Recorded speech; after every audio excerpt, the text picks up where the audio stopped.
I'm coming to you from the unceded land of the Ngunnawal people and would like to pay respect to elders past, present and emerging, and also pay my respects to all the nations where my friends and colleagues are coming from, and all of you, the participants, and pay my respects to First Nation peoples in the audience. Yes, so just I guess to begin, this conversation is going to focus a lot on the Southern Ocean.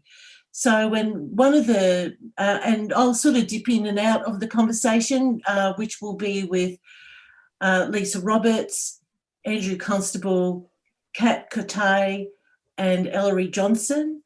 And basically we'll be exploring some of the myriad challenges that, you know, we face as a group and individually in our interests as people who care for the environment, and whether, and I'm being inclusive here, so whether we're custodians, knowledge holders, artists or environmental scientists, communicating the importance of nature to those who are removed from it physically, spiritually and emotionally has been a driver for our group. So the effective communication of the story and issues facing Antarctica in particular and the surrounding Southern Ocean is the example that we'll be basing this conversation on. So how do you explain the importance of a land of ice and snow, a land that is inhabited by so few and blanketed in darkness for 6 months of the year? So it's a long way from our imagination. How do we make it relevant to our everyday lives when it's perpetually hidden at the bottom of every globe and map ever made? And how do we bring it into focus? So this is some of the things we'll be exploring. So what can we change about the way we're communicating the importance of this place at the moment? How can we shift some of the significance? So in 2020, a collaborative group of creators, artists, scientists and storytellers came together to discuss the importance of cultural arts practices in addressing this problem in a cross-disciplinary format and way. And the the process resulted in a journal article called Enabling Enduring Evidence-Based Policy for the Southern Ocean Through Cultural Arts Practices. So we don't have all of the authors with us tonight, but we have some of the co-authors. And this evening we'll be listening to their insights to explore the story of their work, the ideas behind it and the challenges and opportunities in the ways they hope that can impact future scientific and artistic collaborations. So please welcome Lisa Roberts, Andrew Constable, Kutay and Ellery Johnson. So I'll invite you all to introduce yourselves and share with us your story, and I'll start with Lisa. Oh, hello. Well, I was born on Norfolk Island, which is more up Pacific Ocean way, I suppose. But I've lived most of my life on mainland Australia, New Zealand for a bit, and then Victoria and now Sydney. So I know a bit of different places around Australia. And I have Aboriginal ancestry on my mother's side and English and European on my father's. And my... Recording in progress. Good. So that just briefly explains my passion to combine Indigenous knowledge and Western science, this rift between the different ways of knowing that happened with colonisation.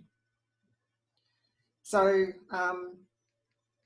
I work as an artist in residence in the Faculty of Science at UTS. Hello, Bruce. Looking forward to hearing your session. It'll be a recording, I guess. So like a lot of people in Australia, dispossessed of their cultural language and lands, I'm one of many people who don't have direct experience and connection of my heritage, but I have family members working with me to collate what we do know and learning through whatever channels we can, like this forum and this whole session, this whole program that Tracey's put together. I can't tell you what it means to me to have been able to spend time speaking with elders, you know, like Nola Jensen Turner. I learned so much from that, and there's so much more that we can learn. And I guess for me, the solution is learning from each other, because there are no institutions, and I wouldn't want one anyway, that could teach me what I'm learning more and more is that it's up to us, whatever background you come from, to do our own research, to find who we are and where we belong and our totems and our responsibilities, and to draw our own maps, because it's a living thing. And that's one of the other things that's come from me out of this whole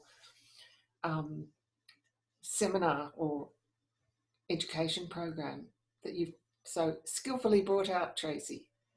The different ways that we're all going about learning about ourselves and our place, and more than anything, our connections with each other and the places. So mapping is at the heart of what we do, but we're all drawing different maps. And I find that really interesting. How do we join those maps is the current topic that's come for me from all of this talk. That's heaps for me. I'm really sorry. Thank you, Lisa. That's lovely. Who would like to go next? Andrew?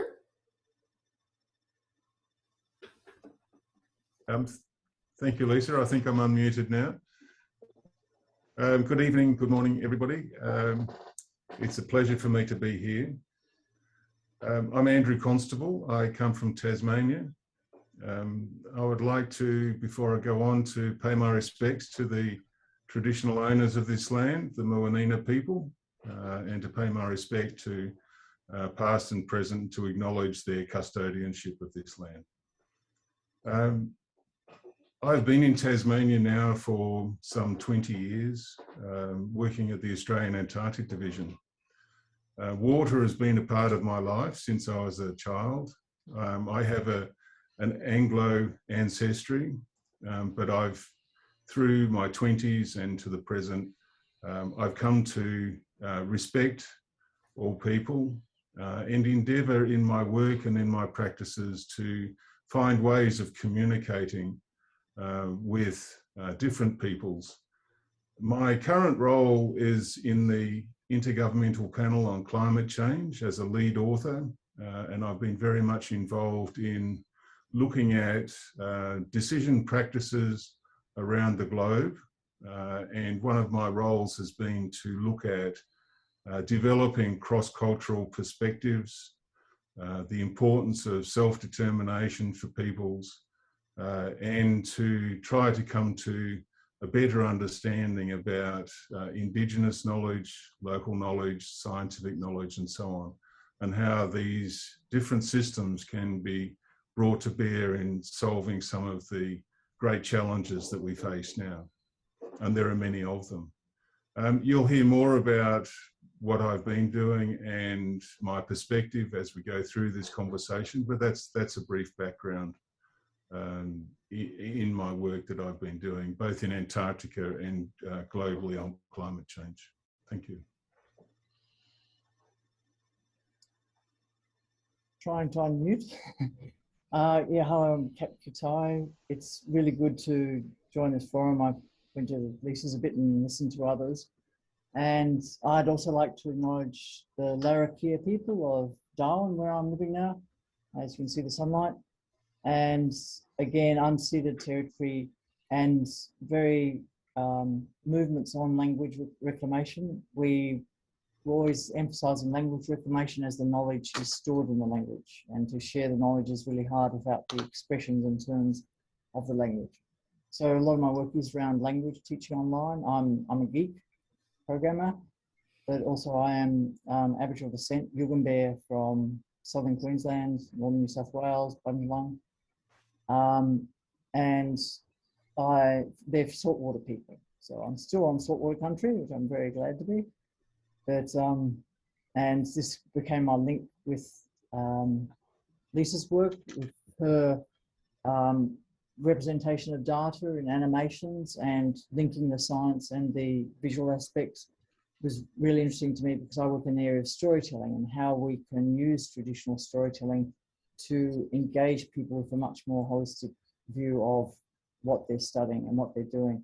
And it's really good, you know, to meet up again with people in the group, because in the group we have this situation, we tell little stories about what we're doing and what we're experiencing, which would draw out how we were developing our process, as Andrew said, and our techniques through this group. And so, yeah, my interest is being in IT, like the site that Tracey's developed is great, and having those sort of templates where you can develop your own storytelling site with different sort of emphasis like mapping or storylines or whatever is sort of what I'm interested in. So, yeah, it's going to be good discussion. Thank you. Hi everybody, my name's Ellery Johnson. I am an estuarine ecologist from Sydney, and I would like to acknowledge the Gadigal people on whose land myself and Lisa are coming to you from today, and as well I'd like to acknowledge the Wiradjuri lands where I grew up and had a lot of shaping going on there. I suppose I came into this group fortunately enough through Lisa, and being, my apologies to everybody else involved, far younger than most of them, I have a much shorter introduction. But I'm an ecologist, so I'm much more focused on the interrelation between the environment and things within it. How do our rivers flow? How should they flow? And what is the cause and effect of stopping them flowing? And looking at those linkages there. Now, it's really important the way that we're reviewing that knowledge now from a Western scientific frame, but that knowledge has been held by many Indigenous cultures for far longer and has been ignored more recently, and there's so much that is there to offer, and understanding and working with those languages and knowledges to bring that knowledge to the fore, I think is a really important part of what we are doing here, and looking at ways of learning and ways of knowledge holding and moving forward and showcasing the benefit that those things have in a world where quite often we ignore them. So I suppose that's my introduction there. So I'll throw that back to you, Tracey. Thanks, Ellery and Kat, for your intros. I think it'd be really good if we could start maybe at the beginning of this collaborative process of co-creation and how it all came together. So you've and Kat, Ellery have alluded to it a little bit. So maybe I'll hand to Lisa and Andrew to talk about how that evolved through their mutual interest in Antarctica. Okay, well, my memory of this, Andrew, and yours will be different, so please chime in. I met Andrew shortly after starting to work on making sense of the first video recording of krill, Antarctic krill, Euphosia superba, observed for the very first time having sex on the sea floor. The entire mating dance of Antarctic krill was recorded on video by accident. They're actually looking at benthos, or the plant life on the bottom of the sea floor, right? And I think this was in either 2009, 2010. And because I'd just recently been down to Antarctica as an artist in residence, well, that wasn't that recent actually, I'd finished a PhD as an animator, and my question was, how can animation be used to combine scientific data and subjective responses? And because Andrew actually had access to the video recordings, Andrew was part of the team that was trying to figure out what was going on with the krill down there and the importance of that, another breeding ground that they didn't know about. I was invited in to look at the recording and to help the scientists make sense of it. And I have to say, that was my most exciting animation project. And another one's just coming up, which may introduce later. Because artists are, it's all very well to have artists going and having experience of Antarctica and then coming back and waxing lyrical about it and making beautiful things. But it's quite another thing to work alongside scientists and be part of the process of understanding what's going on. So this is what I want to promote, artists and scientists who are also artists to harness, is this capacity for the arts and the languages of the arts in all their forms to come together with the scientific method for those things to be combined, to look at the data, in this case it was video recording, and to work out together what's going on. Because that way you're going to end up with something that will connect other humans to it, rather than machines, perhaps, that can crunch the data and come out with some prediction or something in numeric form. So I ended up making an animation called Krill 6. And that went a bit viral, I think, didn't it, Andrew? It was a fun thing to do and to watch, but it had very serious messages there, like don't stuff up the ocean and threaten the habitat of Antarctic krill. They're a keystone species in the Southern Ocean. And from that, I got to meet this Andrew, and we had a conversation, and I'll never forget your surprise when I said to you, oh, yes, there are actually artists all around the world who are listening in to climate scientists, and they're making art, and they really want to do something to connect the public with climate science. And then it might have been another meeting where you set me a task and you said, well, there are two tasks. One of them was how can you make some scientific data attractive through art? And I think we achieved that with the Krill 6 animation. But the current question was, the one that leads into what we're doing now, was can you and other artists come together and create something, a project, to culminate in 2023? Is that correct?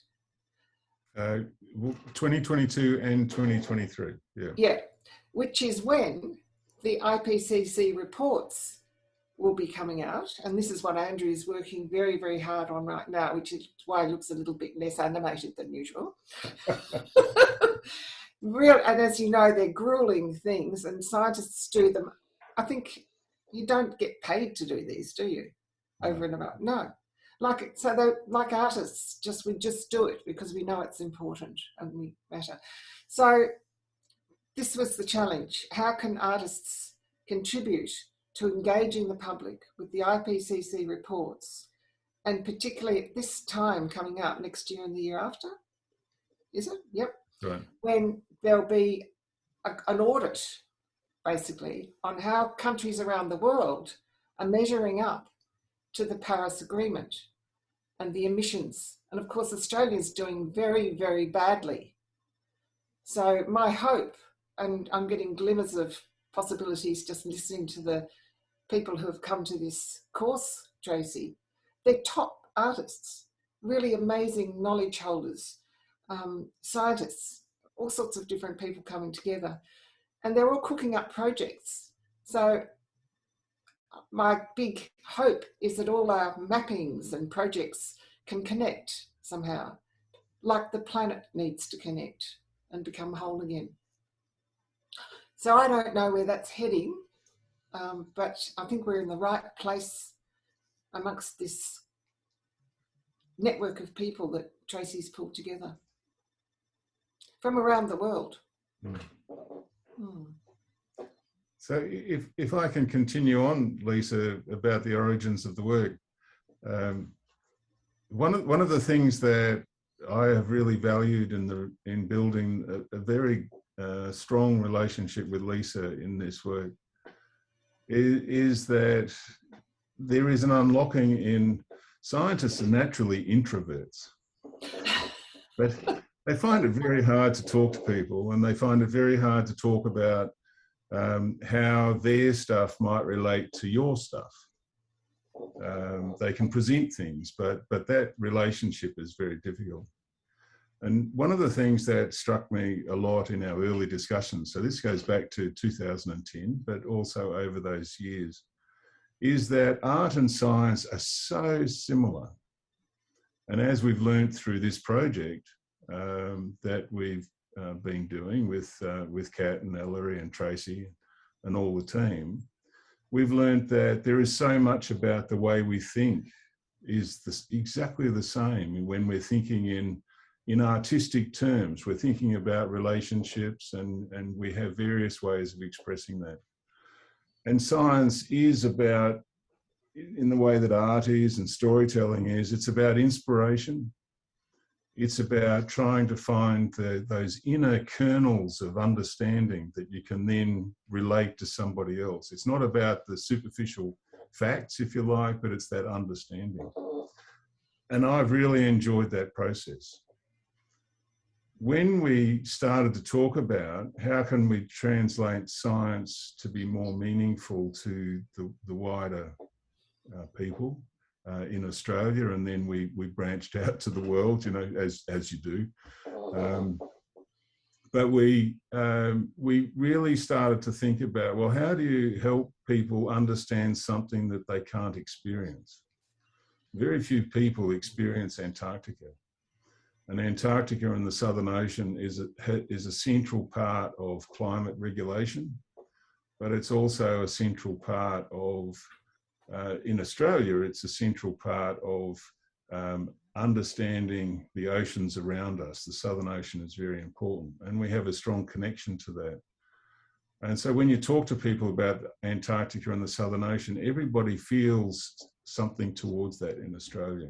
And how can we build a better relationship, not just a basic feeling, but a better relationship and understanding of its importance? And that's when we started to talk about what art, in its broadest sense, does. And one of the things that then emerged as we started to think about, well, how can we do that and encourage people to think about the importance of what the Intergovernmental Panel on Climate Change, in short, the IPCC, the information that it provides, how can we translate that into our lives and our understanding of what we might need to do to tackle climate change. And next year is when the report that I'm currently working on, which is the second working group that looks at the impacts of climate change and how we can adapt to what is in the pipeline. That comes out in February.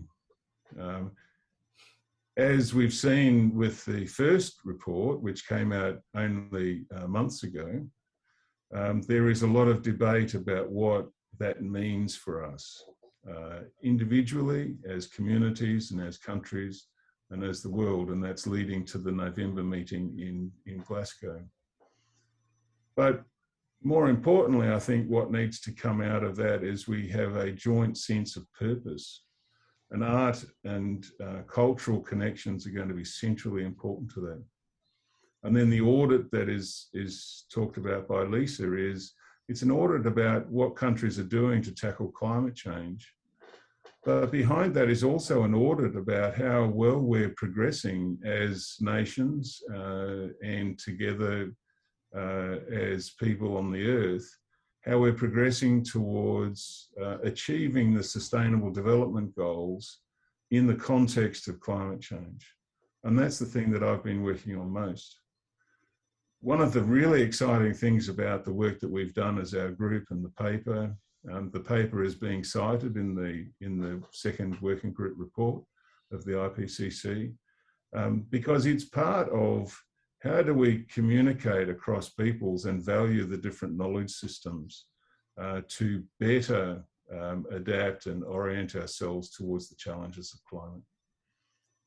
And there is such a central place to that. And that's one of the big shifts in this particular assessment cycle, is the acknowledgement that there are many ways of expressing knowledge, and there are many ways about trying to interpret that and bring that into our own lives to make a difference.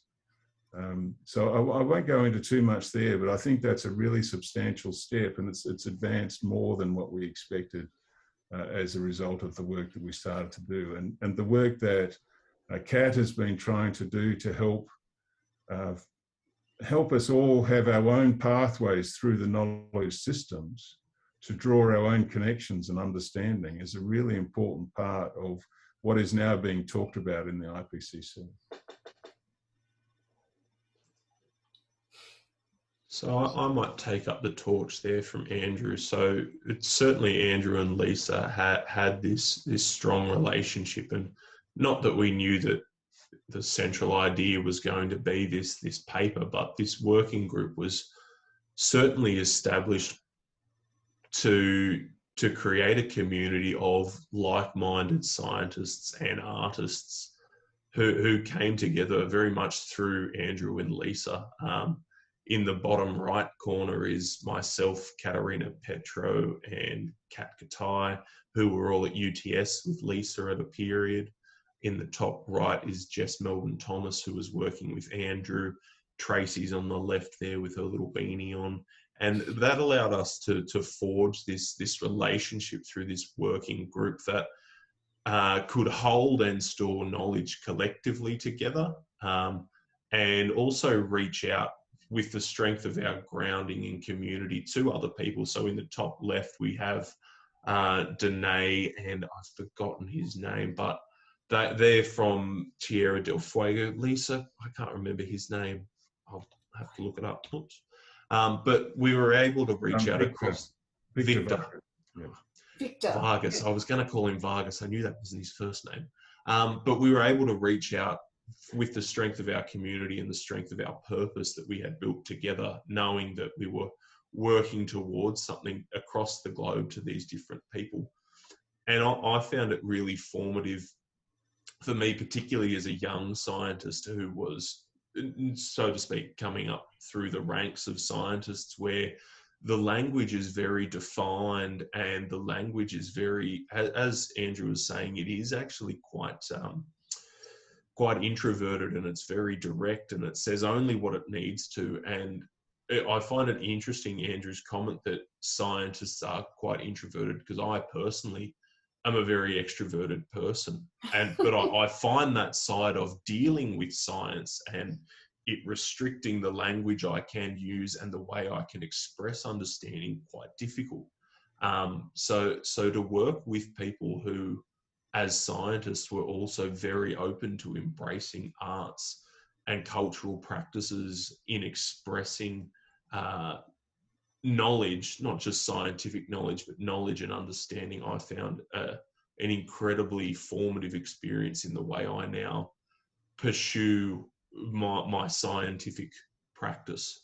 Kat, I'm not sure how you were linked into this, but I know Lisa met me at a conference in 2017, which I was attending a particular session and symposium on Indigenous water knowledge, and I had somehow ended up talking to a man named Phil Duncan, and Lisa had introduced me into him and roped me in, and she basically didn't let me go for the next 3 or 4 years, because she knew that she had something to offer me and that my perspective could be of help to her, and we could shape a collective knowledge. So the strength of that community certainly came from people working together with a common knowledge, and yeah, it has been really important.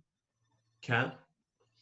Yeah, I suppose I got drawn into Lisa's network, and like as a real networker, and I'm a networker, so we definitely sort of found each other at UTS was, and I was doing work to display material in the data arena, which was our part of our faculty, and Lisa had material to display. So we started on that project and working with another fellow who had done some really nice animations that we used. And it's just, I stay in because the conversations, we talk about things, about why we're doing things and how we do things and what's the next step. And this way that because I think through talking, I need a group like this that, you know, supplies the ideas and supplies the different viewpoints. And we've been focusing around the Antarctic waters, which, you know, is something of interest, and it's something that means that we have this ability to, the focus of the discussion helps us a lot to feel that we're understanding more and that the story is growing on us. And I'm interested in representing that story in any way. So, yeah, and Tracey was very much part of those discussions. So, and helping us go towards this conference too. So, thank you. Yeah.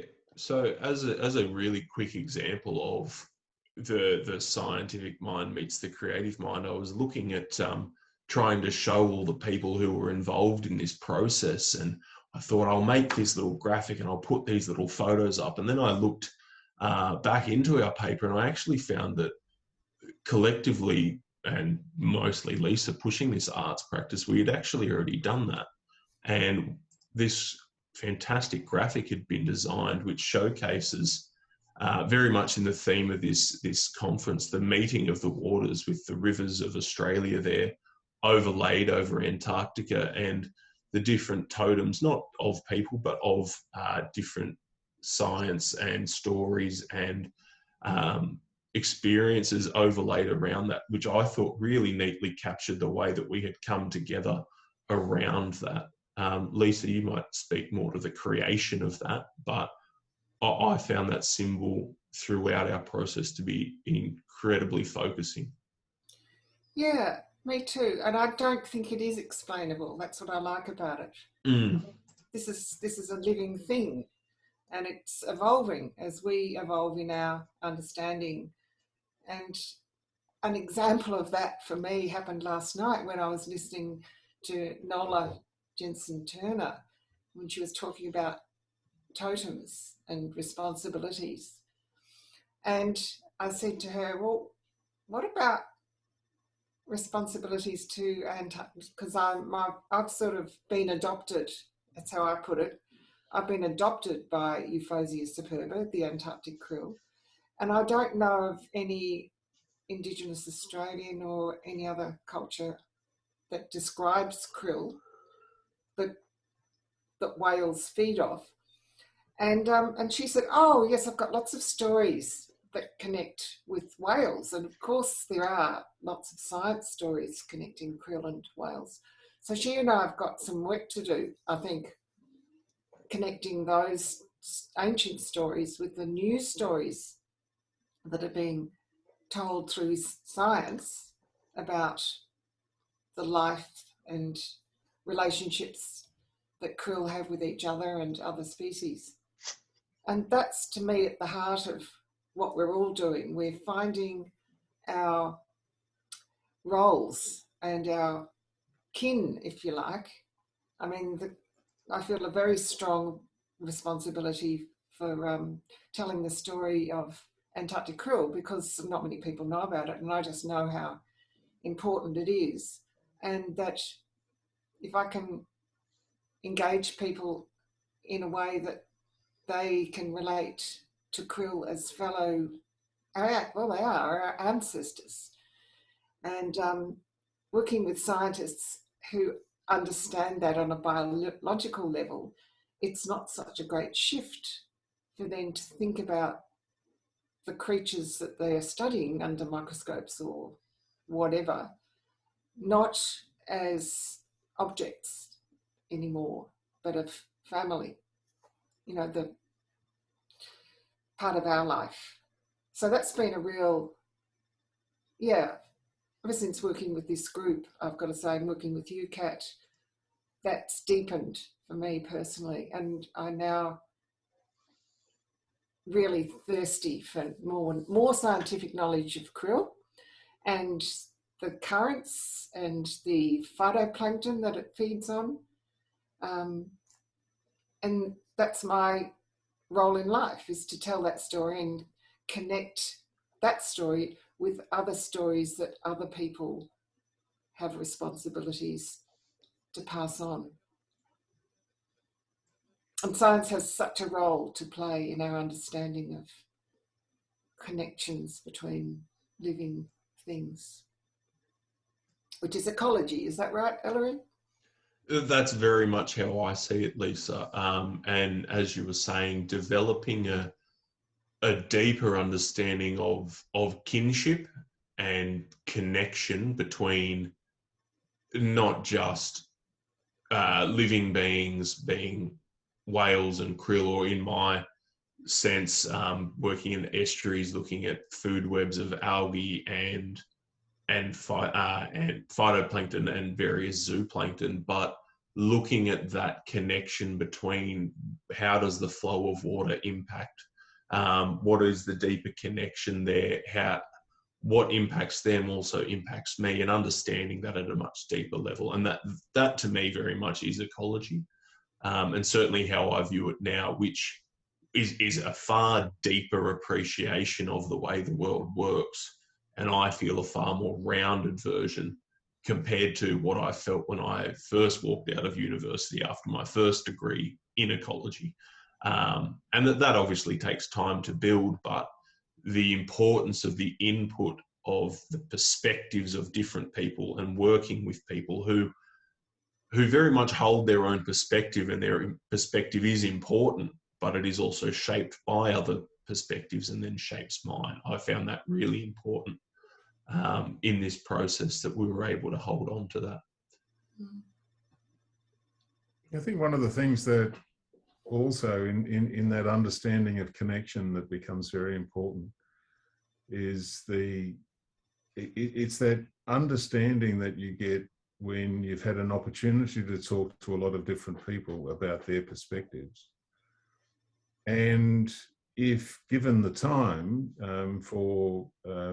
to be able to digest those ideas, then it's much easier to better understand what others are expecting out of a conversation or things. It's not about the facts that are on the table, but it's what do those facts actually mean for the people that are around the table, and what do they mean for other people.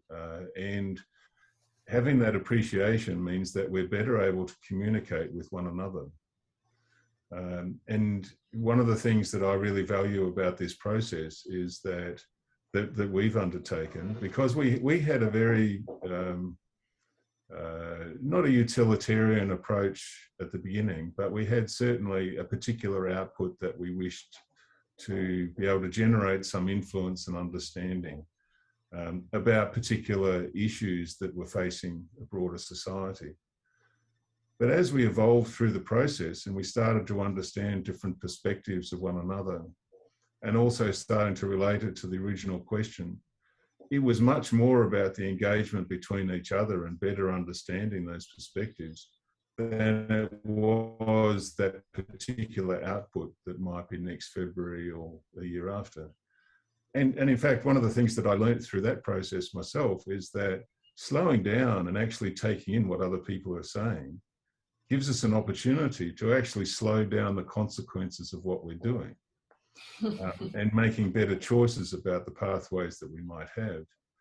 And this process then of conversing with others and better understanding the inner motivations of each other in our group gave me a much better perspective when I worked in the IPCC, which is very much about, here are the facts on the table, here is what we assess in terms of the consequences for different communities and so on.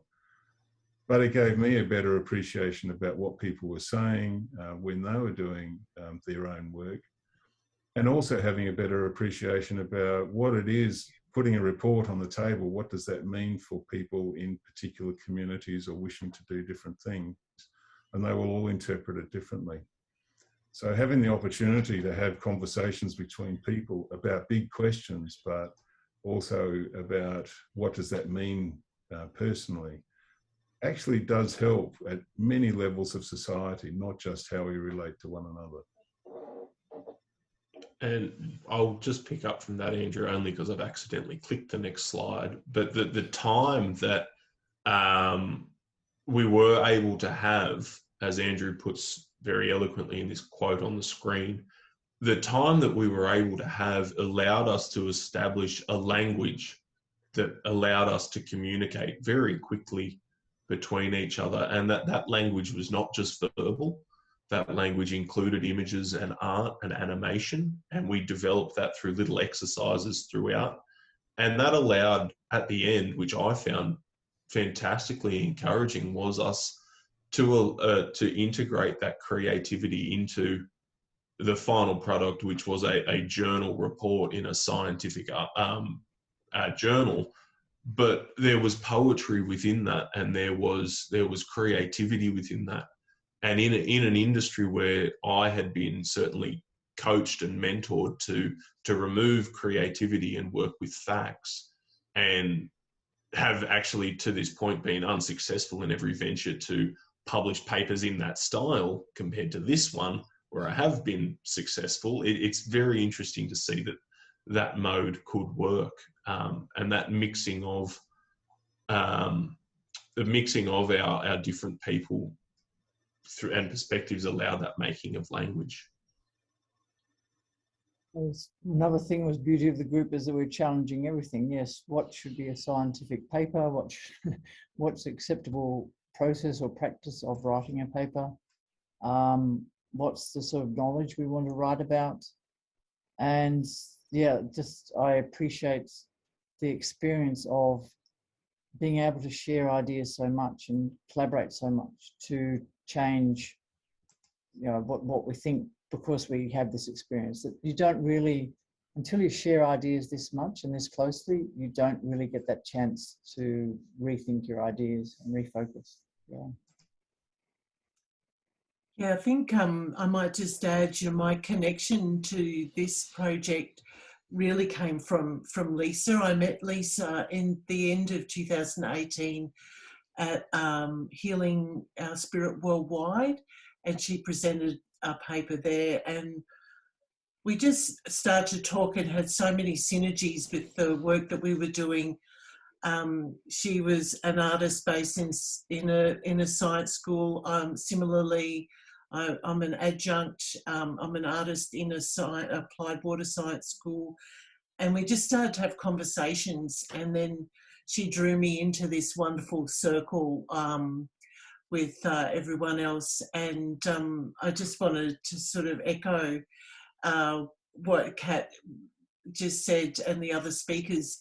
It really gave an opportunity to challenge our own ideas as we're challenging each other. And I found it a really an amazing process of growth in understanding, and just that sense of sharing was just really done in such a no knowledge had precedence. I think that for me it was a real key to how the process worked. And just before I lead on to another question, one of the things I really enjoyed was we had a weekly meeting, we had a weekly Zoom, and every week when we met, we all acknowledged country.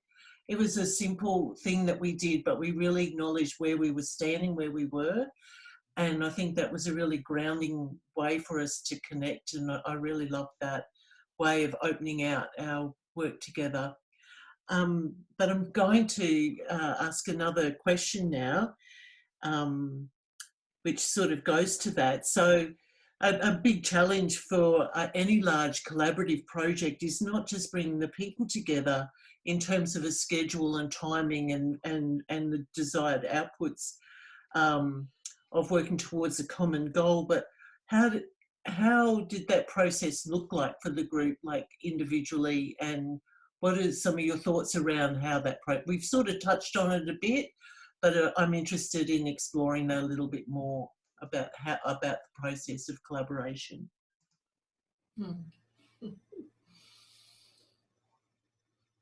Would you like to lead off, Lisa? Yes, I would. Go for it. And this was a big learning experience for me, because for quite a number of years now, I've led sort of from behind, and I don't see myself as a leader in the kind of Western sense. I like to be part of something. I like to be part of a round table conversation about things, but this wasn't possible at UTS because it's a Western pyramid structured framework. And so I found myself in feeling, when we first started talking, that everyone, that I should lead, you know, that I should have a really clear idea of where we were going in the arty thing, because I was sort of seen as the artist. But I didn't want to do that. And it was a struggle. I don't know whose struggle. Maybe it was not just my struggle. I didn't want to be the artist in the group. What I wanted to work with was the art and science in all of us. And I think we achieved that, because I don't think it's helpful to me or anyone else to have an artist designated to tell anyone else's story. And that's the big learning thing that's been totally reinforced by your work, Tracey, bringing us together for Meeting of the Waters. And also I've just started reading Braiding Sweetgrass. If you haven't read it, I recommend you have a look at that. It's Canadian, I think, or Indigenous story. And that's where, again, it's reinforced that it's up to us to learn our place, to recognise our totem and responsibilities, and to live our own map, if you like, to map as we live. It's not a static thing, a map, and it's not about naming and claiming. So I think that's kind of where we're going as a group. And I have a map called Lunar Time, and Kat's established a map for us to put our own stories in, which is a Google mapping based thing. It's fantastic. And we're inviting people to have their own stories told there. And more we're talking about, well, how do our maps connect? And I'm thinking that leads into a question of yours, Andrew. How do we make these stories more visible?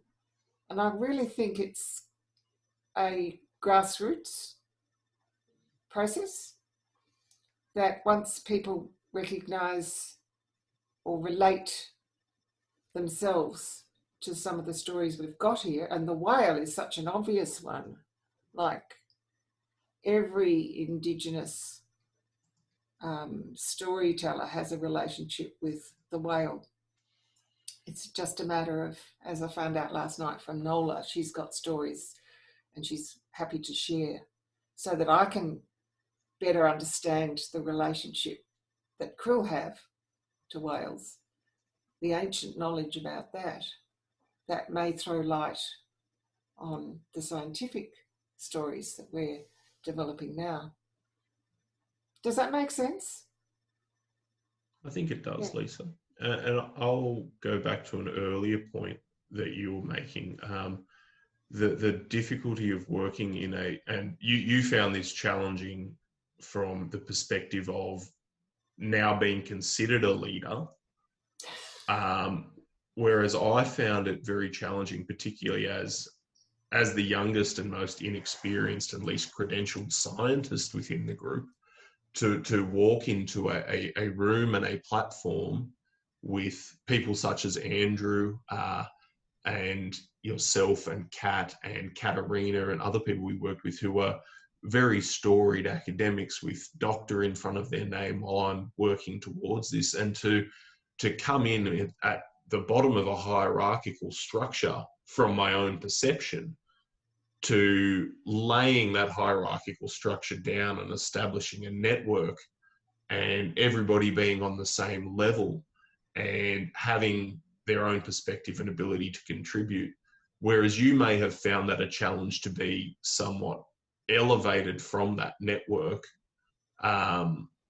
because you were more experienced and more knowledgeable in that sense. I found it really interesting that we laid that hierarchical structure down and formed networks on common ground and understanding. And for me to be able to sit there and contribute and be heard, but also to sit there and listen to these vastly experienced people, but also be treated as an equal was an amazing experience for me, and allowed that creativity. Because I was walking into our early meetings and doing my research on who was who and looking at Andrew's list of papers and thinking, my word, how have I ended up in this room? But then to work with everybody and work towards a common goal and understand that we were all contributing equally and holistically was a fantastic experience. I think, can I follow on? Well, I'm glad you did join the group, Ellery. It's been fantastic to listen and hear what you have to say and contribute. I think what you describe is a really important point, and it's one of the things that I find in collaboration and communication. And I agree with you, Lisa, that it is a bottom-up process. Top-down processes are terribly hierarchical, and they assume that whoever's at the top leaning downwards actually does know what they're talking about. But experts are only experts in their field. They're not experts in everything. And the important thing in what I found over the years is that collaborations aren't following a pathway that's determined. It's the connection of many pathways. And those pathways may be together for a short time, or they may be together for a long time, but it depends on the individuals and their own journeys. And while the pathways are together is an opportunity to learn from one another. And so it doesn't matter to me the age or experience or whatever of a person, but how they're on a similar journey at that particular point in time. And it's an opportunity to learn from one another, and having conversations across diverse people, whatever that might be, whatever the diversity is, enables one and allows one, which I think is really important. So I do like the idea of these processes which create ways of communicating with one another, because that's essential for grounding us in our common community. I think it was very amusing in a way, the amazing amount of respect that everyone gave each other, as you were saying, Ellery. And it's certainly not an environment that you often come across. And unfortunately, and what Andrew was saying at the beginning is, you know, sort of change process. We have probably all of us been through horrific experiences at work in terms of our colleagues who attempt to ruin our work rather than support it. And so if we come to a group and people say, oh, you're amazing, your work's amazing, that is quite a different flavour. And I think that really affected the way we could work and what we could do together. And I just wish there was a lot more of it. And I think that's what partly what we're promoting through this idea of valuing equally different knowledges in different places. Yeah. I really love your comment there, Kat, because it's that I've got a friend in the States, and we talk a lot about the perceptions of lack and abundance. You know, the capitalism is this sense of lack, that we've never got enough. You know, we always need to be grasping at things. You know, our cup's always half empty. But when you shift that mindset to what I'm seeing in this collaboration and collaborations like that, it's a sense of abundance, because everybody's bringing themselves and they're lifting each other up. And it's like the choir, where there's the fifth voice that comes in unison with the rest of the voices. I mean, yeah, I think it, yeah, really is very resonant. I have problems with the word abundance, Tracey, Yeah. because the science tells me resources are limited, and it brings me to another tricky subject that I've always struggled with, and that is money. Because in the end, it takes time and resources to bring together people to learn with any depth how to proceed, how do we move forward together. And this is the thing that's missing, is how do we honour the knowledges of particularly Indigenous people? How do we create these environments where we can come together and share knowledge and do stuff? I get so sick of academia, and it's talking. It's all about talk, and people don't actually do stuff. What I love about what we're doing is we are actually doing stuff. And I know we could do so much more, because we are independent researchers, pretty much. And most of us are doing this in an honorary or free capacity, but that can't continue. It can, but it must team up with people who can actually initiate such projects as Phil Duncan has, you know, and he's not alone in this. We've got to get on country. We've got to revitalise traditional fire burning, like burning practices. We've got to be growing things, and as well as all the talk and all the art. It all goes together. We don't want competition as we have at the moment in universities for pools of funding for this or that.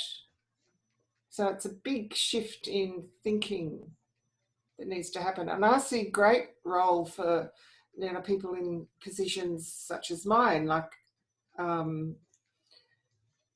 yet it's not highly regarded to be an honorary and to willingly and happily work without the funding. So this is my current challenge now. I want to work with people who require funding to do their work. They're teaching the future emerging elders in language revitalisation and the arts. It's all important. So I'm just throwing that out there. Resources are not, like, there are limits to the natural resources, but there's absolute abundance, as we're exemplifying here, I suppose, in the generosity of spirit in many, many people. And how do we bring all these people together to work in the ways that they're willing to? Yeah, that's exactly the type of abundance that I was meaning. Yeah, but thanks for picking me up on that, because yeah, we do live in a finite world, that's for sure.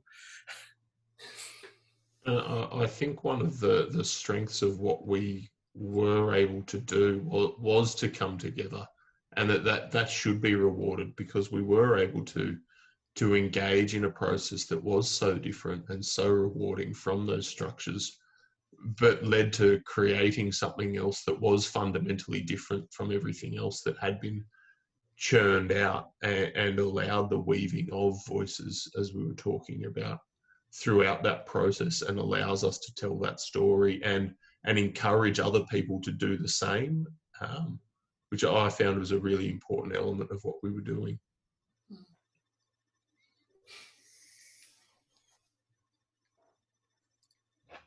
It was nice to hear that we do challenge each other occasionally. But that, And just then was an excellent example of the type of things that would happen within our weekly meetings. A discussion on a nuance of a word that would take half an hour, but we would all grow from it. But you didn't have another half an hour in your day to do it. I just wonder if it's the fact that we're on the internet enabled us to meet, across more places, invite more people. Obviously, with Terra de Fuego introduced, it's something that's come out of the present situation that we are doing that more, and we're much more. Again, now Tracey's organised this, so there's more of this discussion across. And yeah, the combination of the growth of the internet has come along with the pandemic, and hopefully they can balance each other a bit. And I think the one of the things about collaboration, we had a bit of a workshop around this yesterday afternoon, and one of the points that we were talking about, that part of collaboration is being able to respectfully not agree, that you bring your different perspectives and it's not groupthink, so, and that's what actually makes it really rich, is you do bring your own perspectives to it. Yeah, really interesting. I'm going to shift. I've got another question here. Just before that, lucky. Oh, sorry, you go. I always interrupt this. I'm terrible at Zoom. This image that's showing, two questions a bit about this, but it's I just like it because in a sense we asked Lisa to do this. We said, "Oh, could you and visualize what we're doing?" Yeah, so it was really, this was on request, Lisa. You actually did an on request image, so yeah. But it's really helps. But I didn't do it. Yeah, Jess did it, I think. Jess did it. This is a good side handball by you, Lisa. I refused. I refused to do this. In fact, there was a number of versions as we continued on our discussions, and that journey from the artwork behind the flow chart to a different flow chart over time was indicative of how we developed as a group, and I think that this now represents where we got to as a group. Yeah. I love it. It's a story in itself. And that I did the background. I did that drawing, and I remember clearly where I was. I was at Avery, I think it's called, that place of stone circles in England, and I was driving in that country, and I just put the pencil on a page on a board, and I just drew, and I allowed, like a seismograph. I became a human seismograph because I wanted to feel where I was on that ground. And it's a bit like a circumpolar current, but I know those lines, I felt those lines, that's where those lines came from.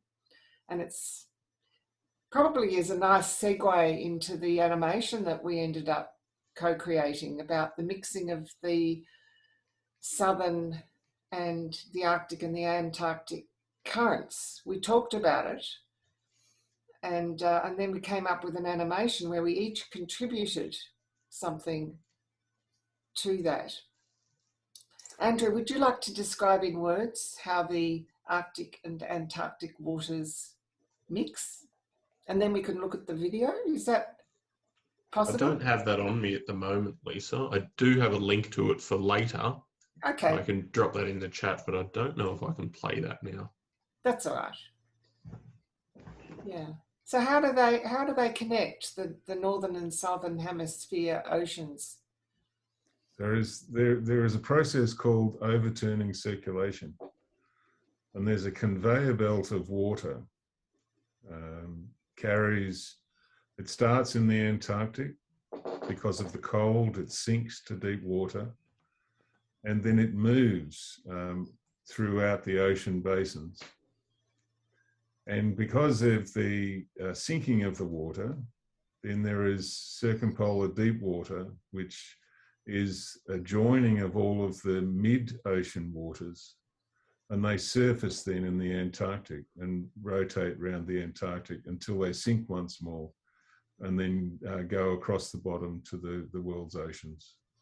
And the Arctic has a similar process. So between, and it sort of alternates between the Arctic and the Antarctic because it occurs during the ice formation in the autumn. And it's a fascinating process because it's what the productivity in the Southern Ocean then sinks to the bottom, gets distributed to the world's oceans, and then surfaces and gives us the surface production, all the fish, all the phytoplankton growth and so on. Those nutrients in many places come from the Antarctic over millennia. Who said science wasn't poetic? It's amazing. So we made an animation and we all contributed something, and Andrew contributed poetry, and another colleague contributed music.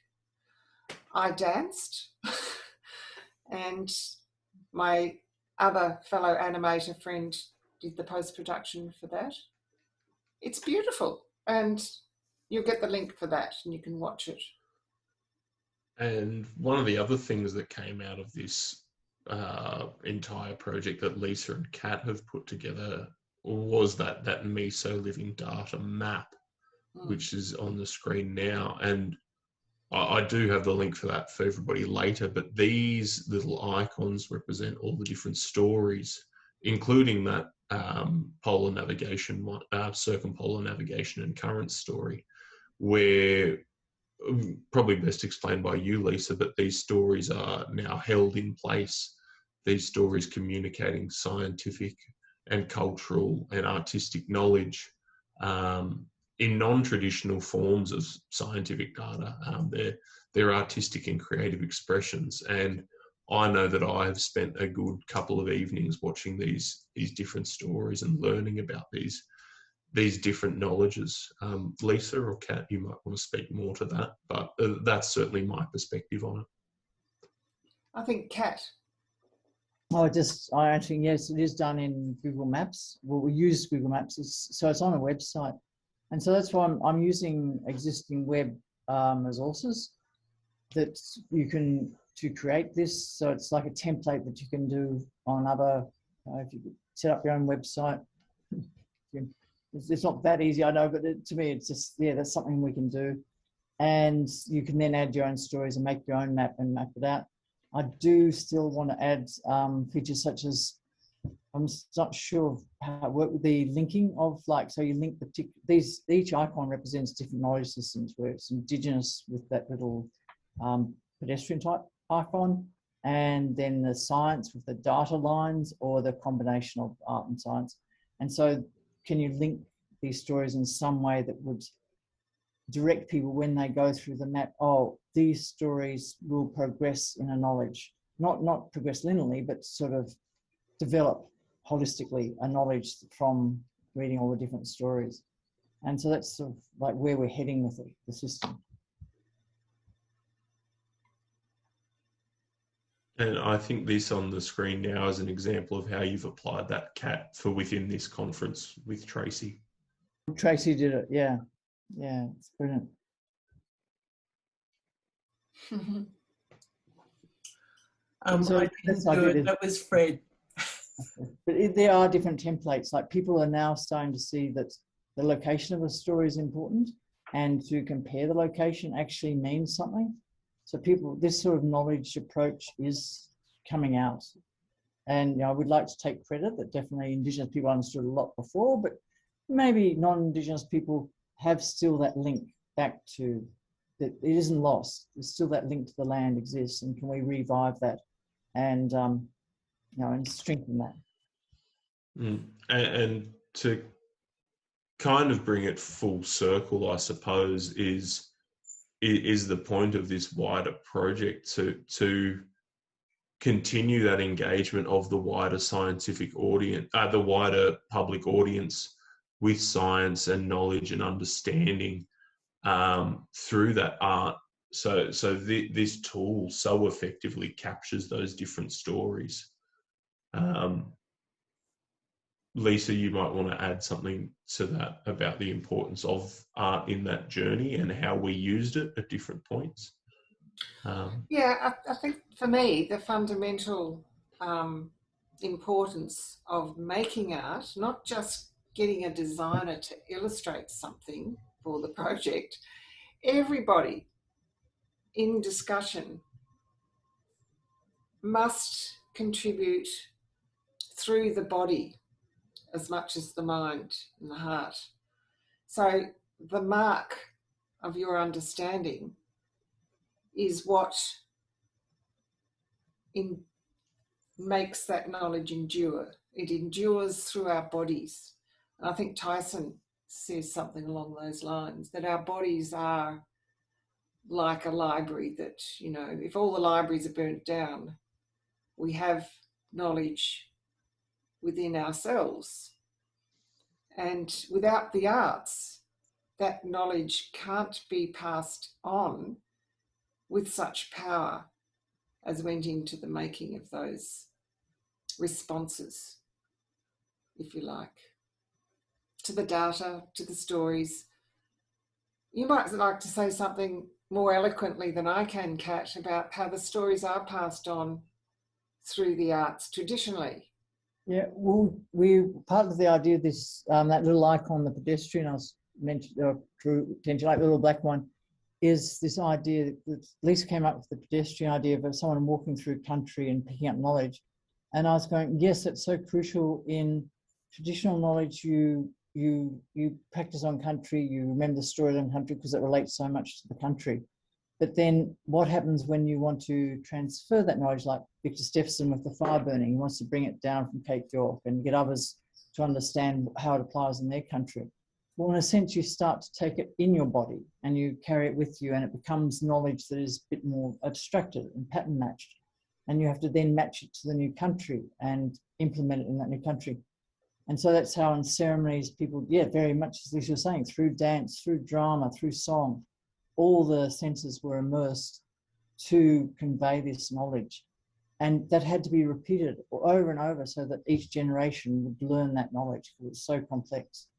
And the skill of maintaining that large knowledge system and passing it on had to be done through a very immersive technique, but particularly immersing in country usually. So the properties were often about the issues in the surrounding country. What's happening? What's the indicators like? What's going on?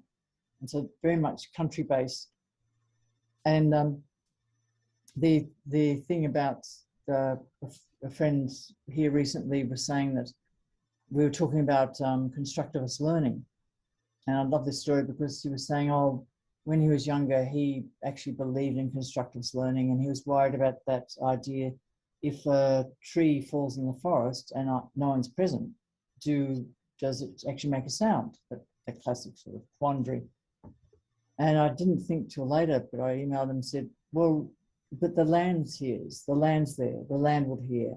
And so we lose that sense that there's no observer, there's no engagement, because the land is always there, observing and engaging, and there's always that relationship between the land and the knowledge and what's happening. And it makes things much more simpler. You don't have to start worrying about what reality is or what's the thing, because the land is that truth. And yes, I always presented before at my previous Lisa, that the land is not always there. Now some of it's becoming rather waterlogged and disappearing under the water. But there's still stories of the land around Sydney that, people used to travel out to this island and fish, but that's now underwater. So there's very much a knowledge of different places that people were active around thousands, up to 7,000 to 11,000 years ago, before the end of the last ice age. And I'm terrible on dates, sorry, you have to correct me, Andrew. And so these stories exist still, which is about how to survive in a country knowing still what's under the land is still part of our country and still part of our world. So. And it's pattern, isn't it, Kat? It's all patterns in time and space. And it's the arts that are so powerful for embodying and expressing and passing on those patterns in ways that other people can identify with and imagine themselves making those patterns. Like the sand drawing that you made, Ellery, those lines that so succinctly express your research. Beautiful, that one. Yeah. Anybody can do that, but they have to do it with you talking. It's relational. Somebody has to listen to you and do with you, and then they can pass that on, sit with a child in the sand and explain that necessity for freshwater flows in estuary systems. In estuaries. Is that? Yeah, and what Lisa's speaking about there is very much my own work and embracing those cultural arts practices in communicating it. I talk in my own work about the seasonal changes and those seasonal changes correlating with algal productivity and those algal production correlating in the same pattern with productivity of zooplankton, and then that correlation disappearing when the flows are not are regulated and removed. And to be able to harness that that creative element, and I'm not sure about you, Andrew, but to be able to now realise that creative element is open to me in communicating my understanding through my science, through my much more Western lens, but to embrace that creativity is actually an accessible way to communicate is a fantastically transformational thing. And feeding back into Andrew's work with the IPCC, I think that is something that is being looked at and was the feature of our kind of paper in trying to enable enduring evidence-based policy and communicate with emotion the findings of data. I think one of the things that's very compelling about what you did, Ellery, with the your symbols in the sand and the story that went with it, is that, you know, I remember it. I can tell that story so easily. And one of the things about science, and I think this is true about communicating information generally at present, is that the information is presented in a formulaic manner, assuming that the reader will automatically interpret that the way that it was intended by the writer. And it doesn't happen. No. Providing access using visual cues or symbols and things enables that story to be told around that. And all you need to remember is that the symbol or the action or the verse, and it enables all of this other understanding. And that's so important in communicating difficult ideas. It's much better to have that engagement of understanding before you worry about the facts, because curiosity will take people to the detail if they wish. So it's terrific to try and find that essence of the story and convey the essence. And then when there is enthusiasm to have further understanding, then you can go into that. It's terrific. And important to bring people into the tent through engaging them, because so many people are lost to science and understanding because they're excluded from an amazingly jargonistic and narrow frame of communication that is scientific papers. They're incredibly difficult to read. They're incredibly difficult to write. I don't enjoy it at all yet. That's where I find myself. So, yeah. I stopped writing those papers years and years ago, and now I write them write my papers as a conversation. Mm. And so in fact the science from a century ago used to be written like that. Yeah. And the storytelling in science has disappeared, and it needs to return. Yeah. Tracey, have we got time to hear from our listeners? We certainly do. I was just about to suggest if everyone feels like your conversation amongst yourselves has sort of wound itself to a nice conclusion. There has been a few questions in the chat. Yeah. And Ellery, I think you've got the power to unmute people. Oh, I might cede that power back to you, but there's just a selection of links here. I don't like that power actually, Tracey, but there's some links here to Lisa's site and that MEASO Living Data site and that paper that we've been kind of circulating around. But yeah, I'll leave that there so people can see that in the recording. But if you would like to take that heavy responsibility off my shoulders, Tracey, I would very much appreciate that. So you're going to give me back the hosting? Oh, I'll have to find out how, won't I? Always another. Oh, I can reclaim. You do that. There we go. There you go. I can reclaim.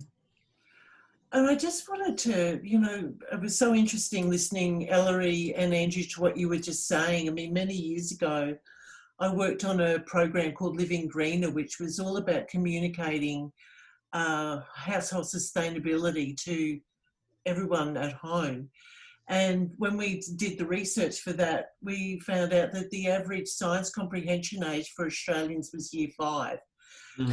And we took a user-centred design approach. So we really tried to focus on how to engage. And just what Andrew was saying then, you know, and what you were both sort of talking about was going to where the audience needs to hear, and layering the information because people are curious. And that's what we did with the website. We'd have the first layer would just be really, you know, introductory information. Then if people were curious, they could click through to more technical. Then they could basically go deep or wide. So it was really interesting to hear that from you guys, because it just really resonated. Now I'm going to ask everyone, I don't know, mute all, can I unmute all? No. While Tracey's fiddling with that, I will add, certainly in a sense of communication, I've just finished up my stint at UTS where I do a lot of teaching. I enjoy teaching. And I work with a lot of first and second year students who come in, and it's very apparent the reading levels that people do and do not have. And I do not believe that education should be denied to people because they can't read, because reading is such a privilege to be able to actually do that. And so many students coming to universities can understand, they can comprehend, they are not dumb, but they cannot access the material we are giving them because the language is so guarded and almost gatekept in its form. And there's a lot of work to be done in recommunicating that, and some of it has to start with where we're heading as well, with a final product in a sense of scientific communication. I'm just working my way through the group. Please feel free to ask a question. As you can probably work out, I'm not in my comfort zone at the moment with Zoom, but hey, it's technology. Yeah, so everyone can unmute themselves if they want. Yeah, cool, great.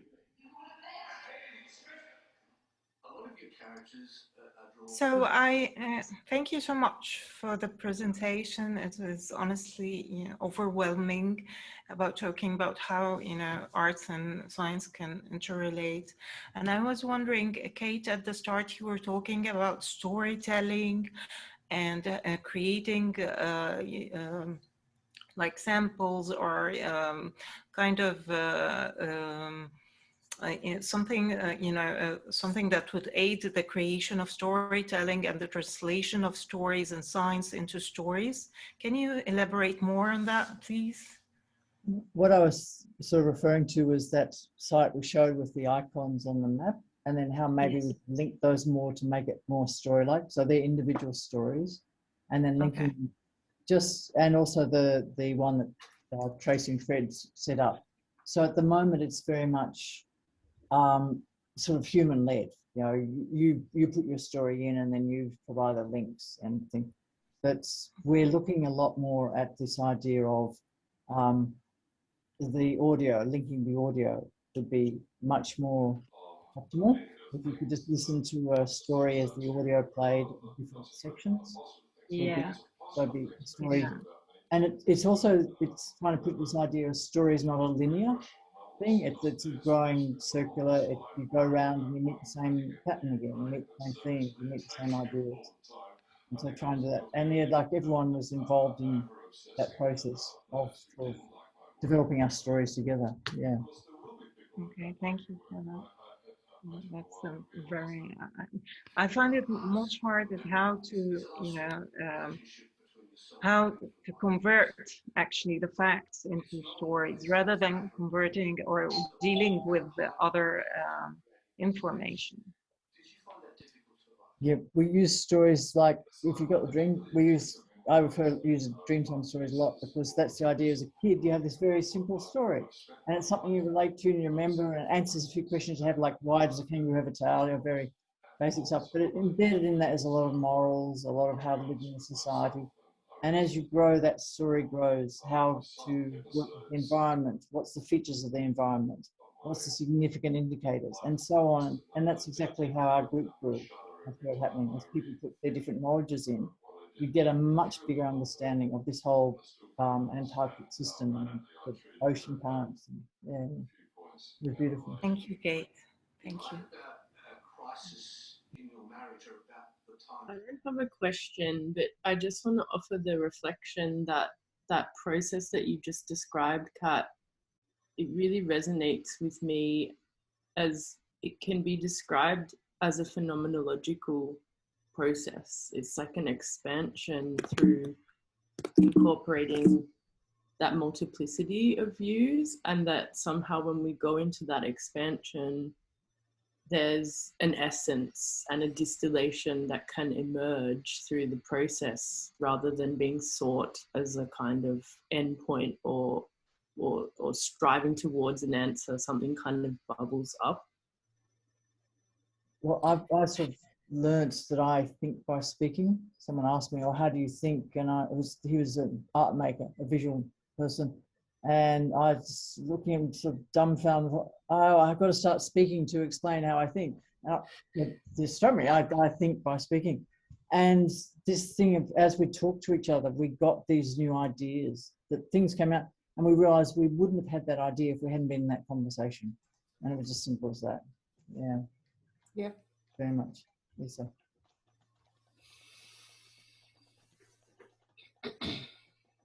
Hi everyone, my name is Simone, and I really enjoyed the conversation. It's early here, so I'm a little like early, or I look really early. Anyway, I was just curious about like how to start an artist-science collaboration. It sounds like starting with conversation, but I'm just really curious about the time between reaching out to someone or talking about an idea. Like, how do you start? What's been that process been like for like a project? What side of the aisle are you on in that sense, Simone? Are you coming from a science or an art perspective? Yeah, what do you? I'm coming from an art perspective with a real interest in science. Some of the challenges I face are like reaching scientists to start a collaboration, and then also I struggle with where do you how does your artistic expression play a role when you're trying to communicate someone else's research? That's probably best for you, Lisa. Yes. Because I've come from the other side. I have a perspective that you might consider, but it's only one perspective.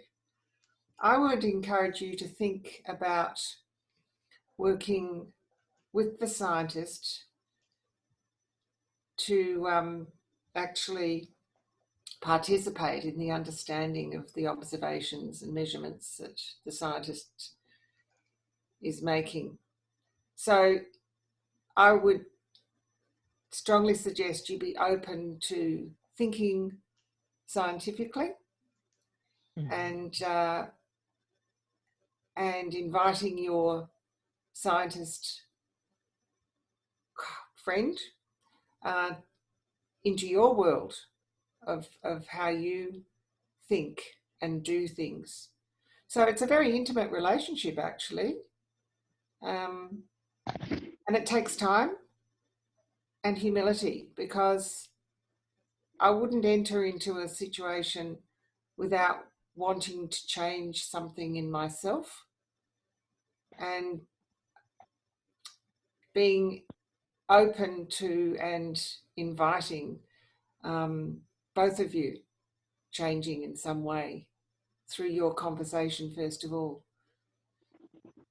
Yeah, I guess the thing you'd want to have is some mutual interest, like some creature or some place that you care about, and to just talk about that and see where it goes. Just be yourself.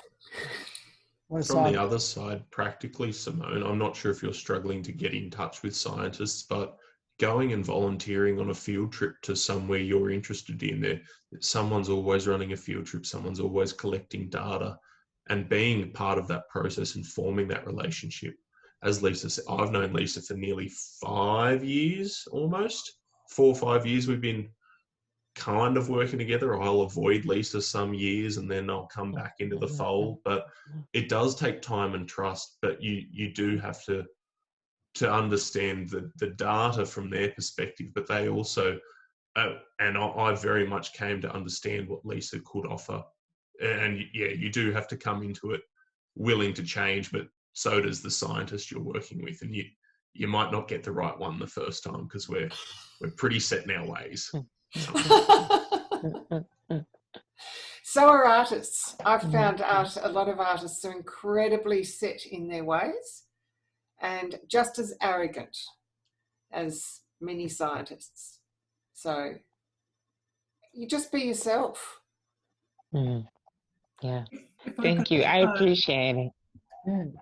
Just to echo what you said, Lisa, about, finding that point of common interest, I think is a really great one, because for me, it was really the love of water that really sort of started the mutual attraction to learning more about the science and meeting scientists working in that space.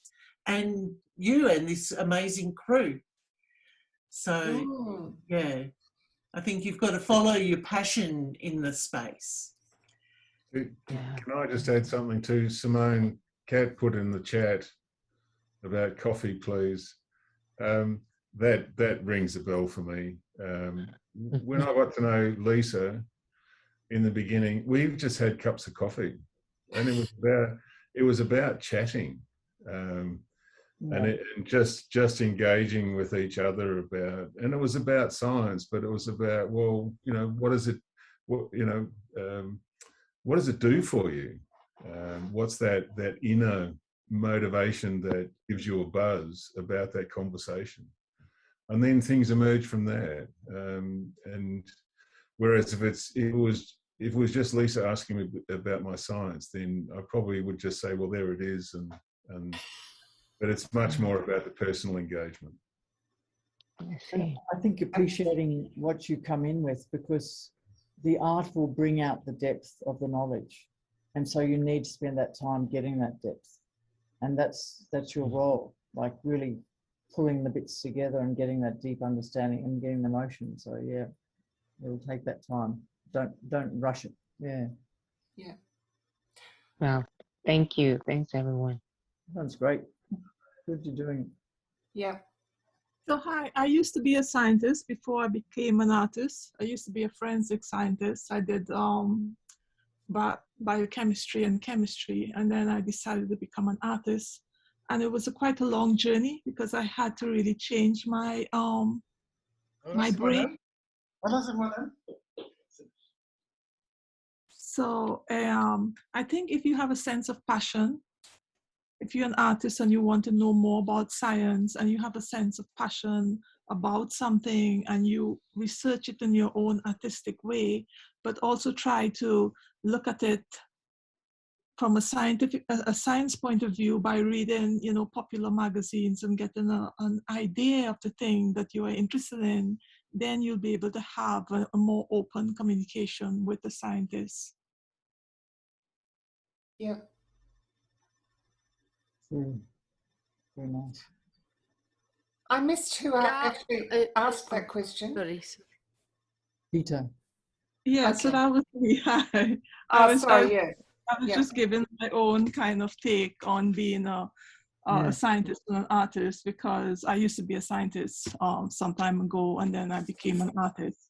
And I know about the kind of you know, a difference in working as a scientist and being very fact-based and looking only at the dry information in front of you, and then being an artist and looking at things from a very intuitive point of view. But now I find as an artist, I engage all parts of my brain. It took a very long time, because when I decided I wanted to become an artist, I didn't want to be a scientist. In fact, I never told anyone I was a scientist. I was a bit ashamed of being a scientist because I thought I could not become an artist. And it only took a lot of, you know, internal searching to realize that I am me and what I bring is unique, and that I should embrace all facets of myself, and that will make me and what I do something, you know, myself and unique. So just embrace everything of yourself. Yeah, yeah, brilliant. Yeah. I wanted to also, well, I had the same, no, different, of course, path also, because I was studying chemistry and physics and chemistry, and then I moved and did my PhD in art. So I know very much what is Gita talking about, and I agree, it's a very, very long path. It was very interesting because through my PhD, what I was trying to do was a bridge between science and art. And I was working a lot on that and different ways of maps and how to link everything in a free way. Yeah, it's a pity because the PhD was the first PhD done in website, which was kind of like against PhD because they say that the knowledge is not stable and it can be flowing, and what is knowledge, and knowledge talking about going through information, not the information itself, just the way of going, of traveling through the information and the way you can travel through that information. So I just wanted to share that, and it's a pity that at this moment the website is off, but the engineering is talking about.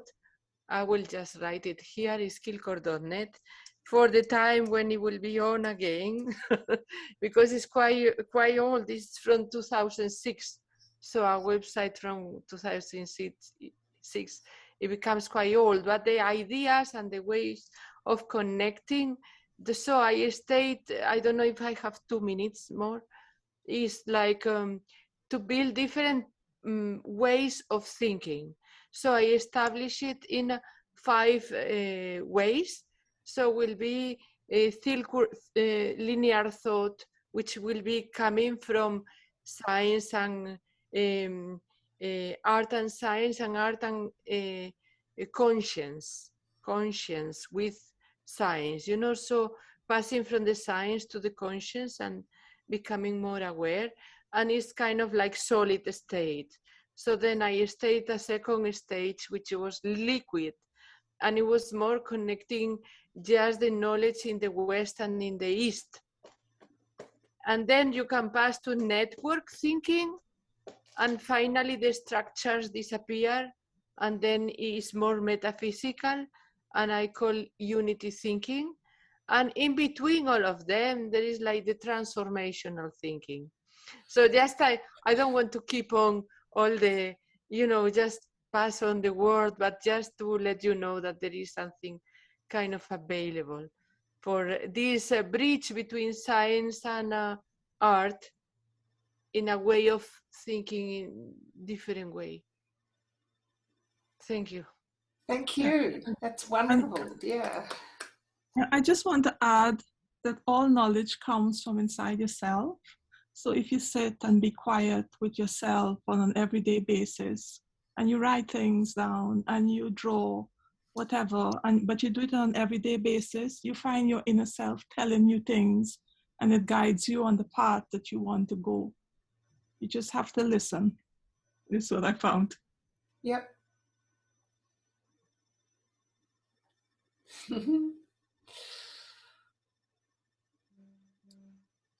Yes, Gita, I can relate to that. I would like to say it's like connecting to group consciousness, like knowledge is there everywhere, and we simply have to clear ourselves or find a way to connect to that kind of knowledge.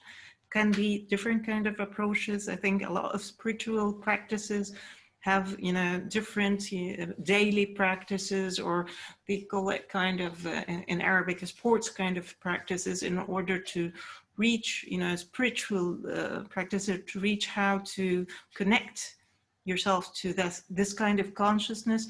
And I found, as I teach university level, and I found it really nice because the modern pedagogical theories is about how to ask questions that lets the students or the learners to bring back the information. They know everything.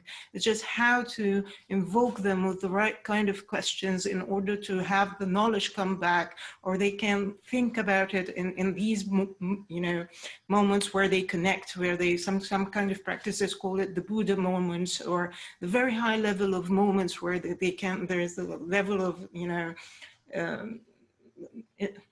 kind of pure kind of knowledge and how they access it. I totally relate to what you're saying.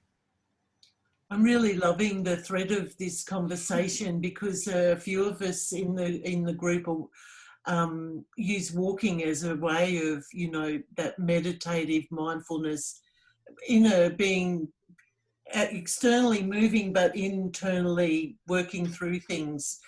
And yeah, I really like that, because it's that deep listening to yourself and your inner truth, which often comes out, for me anyway, through walking or meditation, just that awareness. Yeah, lovely.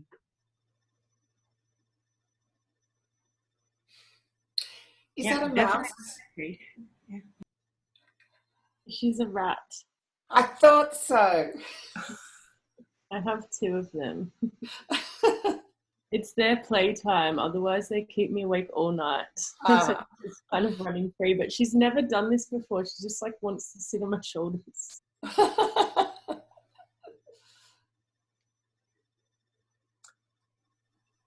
So Sue's asked a question. Can I ask, how does the art and science storytelling filter down to on-ground action?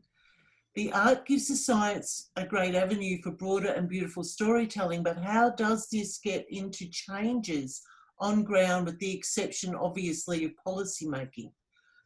Do you have, as artists and scientists with academic backgrounds, an ideological outcome for your work?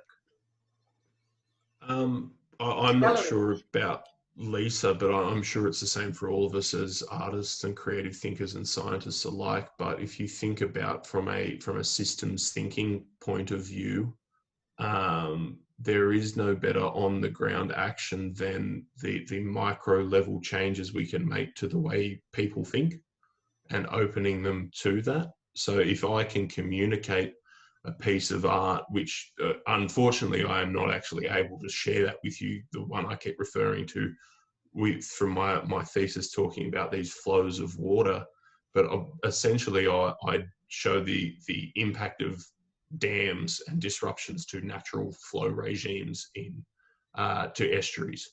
If I can communicate that, hey, dams and weirs might be bad for the downstream environment to people who don't study that very clearly, and I have a lot of friends who are far outside of science, and if I can successfully communicate that to someone in the corporate finance world within 3 minutes, whether or not that does change their mind, but if they can understand it, there's a far greater chance it will change their mind. So that's certainly my aim, is that micro level systems, how people actually think and perceive. Yeah, a lot of on-ground activism is actually changing hearts and minds. So that's the hard bit. I mean, you go out, most of the actions is trying to inspire people to think they can change what's happening around them. And if you actually give them the willpower to do that too, that's equally helpful. Yeah. I think Nola said something very powerful last night. She was asked about resistance, you know, Black resistance to colonial frameworks of thinking. And she just said very calmly, knowledge is resistance. So just keep learning and sharing your learning. And that's incredibly powerful. And that's effectively what you're both saying. And you do have an obligation as someone who holds knowledge to pass knowledge. And sometimes you do need to put some work into how you pass that, and that can be difficult. It can take a lot of time, and it shows that you understand it at a much more deeper level when you can do that. But you do have that obligation to do that. Yeah. So one of the things I think I experience this in a number of ways. In a lot of the work that I've done over many years in trying to look at developing particular outcomes for Antarctica, I've worked a lot in science as well as in policy. And it's been very important for me to be able to understand people that don't share my language, that don't share my expertise. And in particular, they come with motivations that I don't fully understand because of their cultural and political perspectives and so on. Finding a mechanism to be able to communicate at a fundamental level and to better understand one another is really important. And quite often that it's not something directly on topic, it's just something about the topic. And artwork is a fantastic way of bridging that gap, whether that is through song, storytelling, or visual arts and so on. It's just something to make the connection and then to have a more detailed conversation later. Another thing is that I found just being able to develop within the scientific community in terms of trying to understand what's important. Art, as we indicated before, art enables a conversation about the essence of what we're talking about rather than about the subject matter itself. And if we have a shared essence on a topic, then we can build a common knowledge around it. And so I found that artwork in some ways, and that might be going and listening to music together with another scientist or with somebody I'm wishing to converse with. And then the inspiration of that experience allows a deeper conversation about the science itself. And so these are very important communal practices that are centrally important. And we all understand being able to develop communities then develops those better connections. So yes, I have experienced where art has been able to develop avenues for conversations, avenues for understanding, and in some cases, direct experience in decision making. So it does work. When it comes to, I look at it from a very broad perspective, is that when you're wanting to find a solution to a problem, then how can art facilitate that? Rather than necessarily being of a particular bent or so on. I think it's just about how do you solve problems that require most people to engage with the solution. Mm. I just want to say, you know, we are all artists, whether we are scientists or non-scientists, we are all artists. It's just finding the way and the help to express yourselves. I taught art for several years to adults who had no idea of art.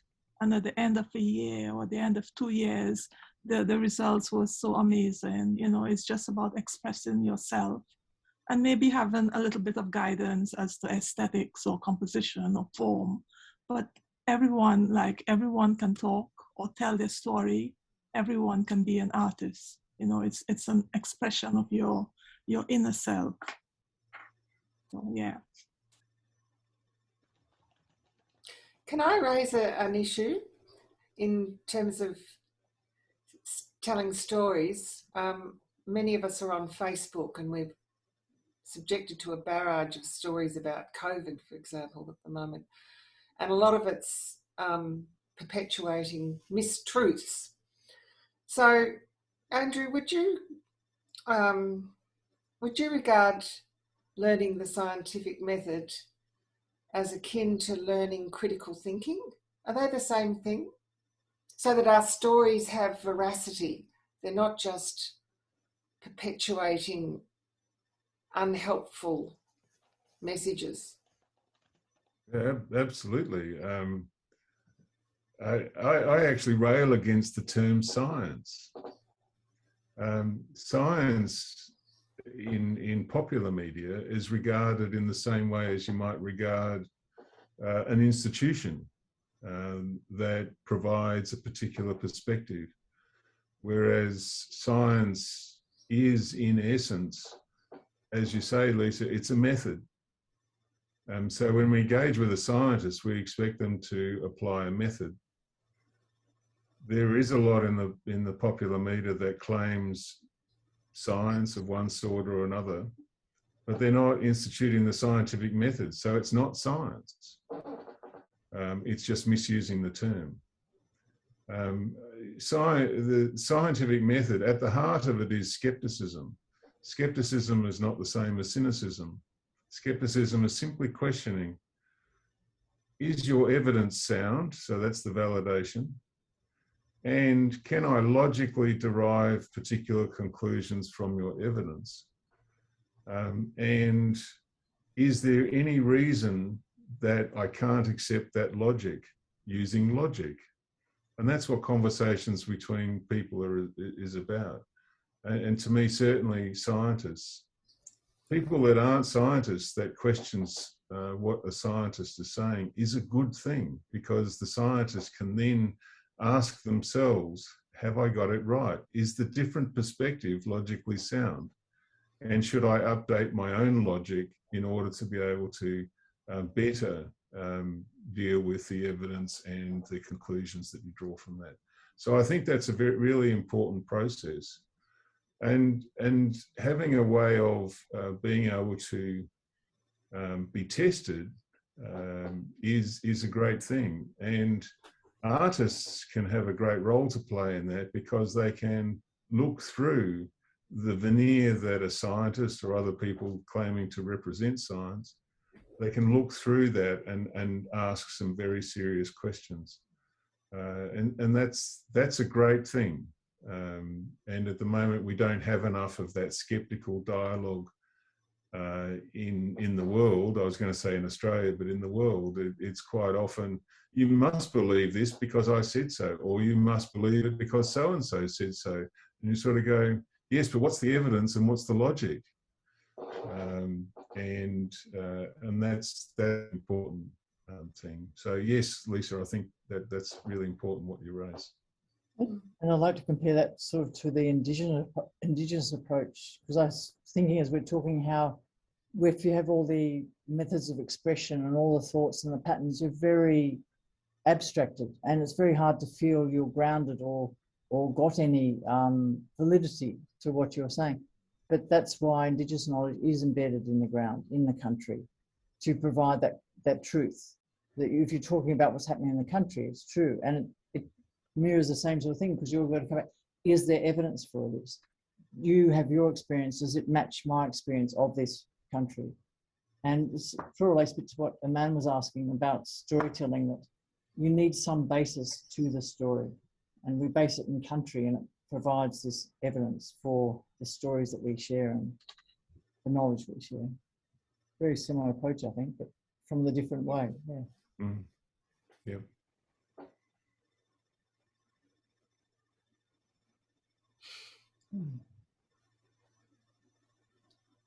Do we have any, maybe one last question? I'm realising it's 26 past 8, and we'll need to let these good people go and have their dinner or whatever you're doing. Any more questions?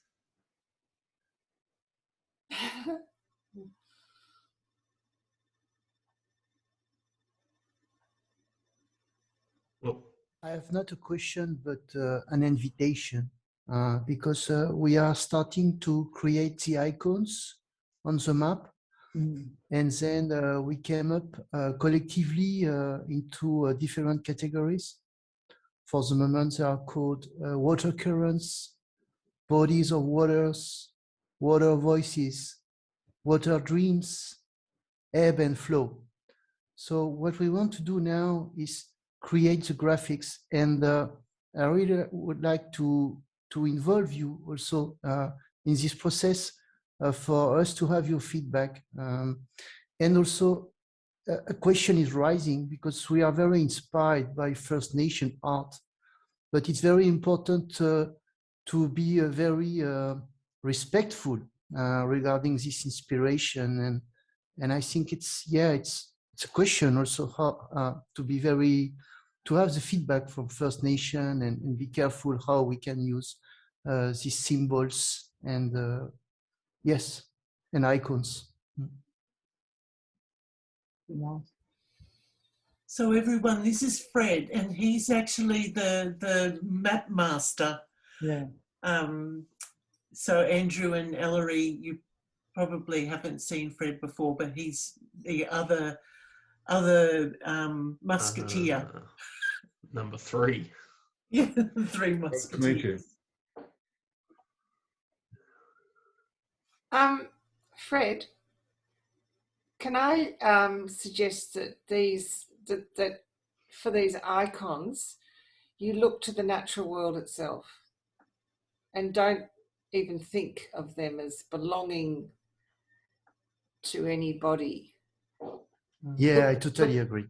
Yeah. So look at the water itself, and go with what it offers.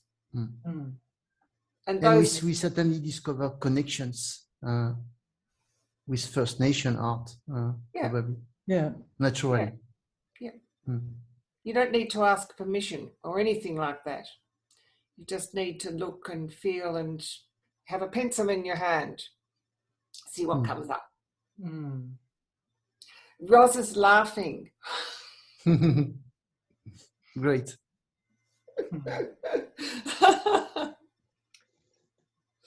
Can't hear. Can't hear you, Roz. Have to unmute. I'll take off her. I just said I think that that idea of letting the water take the pencil would be really nice. Like the Turkish water paintings, and you'd have so many. I have 100 in my room, because my son does this with professionally with leachate and bad urban waters, and then puts the leachate and disturbs the ink in big bath trays. And really, it's just for someone who's been brought up with medieval end papers of marbling and all of that, water is the best. Yeah. And and I also love Lisa's idea and her beautiful graphics. I love the simplicity of the line. I share that with you. I can hear all your marks. It's just, they're so open and inviting, and synesthetic for me. Thank you. So Everyone Ellery should just said do them goodbye. and give them to Fred and we No! can select a few. Fred has to do them. Fred has Right, to okay. do them. Yeah. Oh, okay. Or all the participants have to do them. Each Yes. has to do one. Absolutely. I can give you a Sumier a drawing of a sea urchin I did in Greece a couple of years ago. It's very easy. That's good. Akina, as That's it's known in Rayo. Yeah. Well, look, thank you very much, Kat. Ellery's already run away. Lisa and Andrew and everyone for participating in this really wonderful conversation.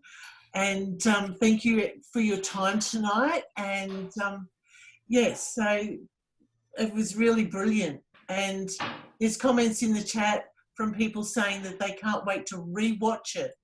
So there you go. You can't get enough of the screen. Okay, well, thank you, everybody. Thank you. Goodbye. Thank you very much, Tracey. Thanks, everybody. Thank you. Bye-bye. Wonderful session. Bye, everyone. Bye, everyone.